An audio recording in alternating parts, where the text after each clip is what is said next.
ആന എഴുന്നള്ളിപ്പ് സംബന്ധിച്ച ഹൈക്കോടതി മാർഗനിർദ്ദേശങ്ങൾ സ്റ്റേ ചെയ്ത സുപ്രീം കോടതി ഉത്തരവ് സ്വാഗതം ചെയ്ത് തിരുവമ്പാടി പാറമേക്കാവ് ദേവസ്വങ്ങൾ.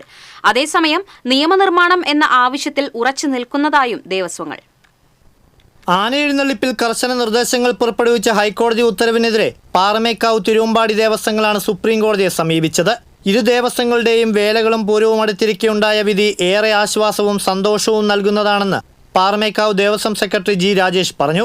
വലിയ സന്തോഷമുണ്ട്. വളരെയധികം കമ്മിറ്റിക്കാരും എല്ലാവരും വളരെ ഹാപ്പിയാണ്. സുപ്രീം കോടതിയുടെ എപ്പോഴും നിലപാട് ഫെസ്റ്റിവിറ്റീസ് അതുപോലെ ആചാരാനുഷ്ഠാനങ്ങളിൽ ഇടപെടില്ല എന്നുള്ളതാണ്. അത് എങ്ങനെയായിരുന്നു അതേപോലെ തുടർന്ന് പോകണം. അപ്പോൾ ആനകളെ നന്നായി നോക്കണം, പരിചരിക്കുക. ആ കാര്യത്തിലൊന്നും ഞങ്ങൾക്ക് ആർക്കും സംശയമില്ല. അതങ്ങനെ തന്നെ ചെയ്തുകൊണ്ടിരിക്കും. അതേസമയം ഗുരുവായൂർ കൊച്ചിൻ ദേവസ്വം ബോർഡുകൾ ഏകാദശി ഉത്സവാഘോഷങ്ങൾ പതിവ് ആചാരപ്രകാരം നടത്താത്തതിനെ അദ്ദേഹം വിമർശിച്ചു.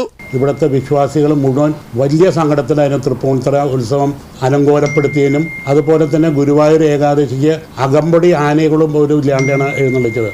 അത് വളരെ മോശമായിട്ടുള്ള അഭിപ്രായമാണ്. എല്ലാ വിഭാഗങ്ങൾക്കും സന്തോഷം നൽകുന്ന വിധിയാണെന്ന് തിരുവമ്പാടി ദേവസ്വം ജോയിന്റ് സെക്രട്ടറി പി ശശിധരൻ പറഞ്ഞു. എല്ലാ ക്ഷേത്രങ്ങളെയും എല്ലാ പള്ളിപ്പെരുന്നാളുകളിൽ പള്ളി നേർച്ചകളെയും ബാധിക്കുന്ന ഈ പ്രശ്നത്തിന് സുപ്രീം കോടതി അന്തിമമായിട്ട് ഒരു വിധി പറഞ്ഞ് സ്റ്റേ തന്നിരിക്കുന്നതാണ്. വലിയ ആഹ്ലാദമാണ്. സംസ്ഥാന സർക്കാരും കേന്ദ്ര സർക്കാരും ഇതിൽ ചെവിക്കൊള്ളണമെന്നാണ് ഞങ്ങൾ പറയാനുള്ളത്. ഭാവിയിലും ഉണ്ടായേക്കാവുന്ന ഇത്തരം പ്രതിസന്ധികൾ മറികടക്കാൻ കേന്ദ്ര സംസ്ഥാന സർക്കാരുകൾ ഇടപെട്ട് നിയമനിർമ്മാണം കൊണ്ടുവരണമെന്ന ആവശ്യം ഇരു ദേവസ്വങ്ങളും ആവർത്തിച്ചു.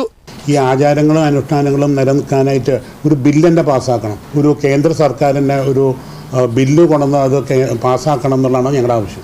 വിധി അനുകൂലമായതോടെ വേല പൂരം ആഘോഷങ്ങൾക്ക് ഒരുങ്ങുകയാണ് ഇരു ദേവസ്വങ്ങളും. ജനുവരി 3 പാറമേക്കാവിലും 5 തിരുവമ്പാടിയിലും വേലയാഘോഷമാണ്. TCV തൃശൂർ.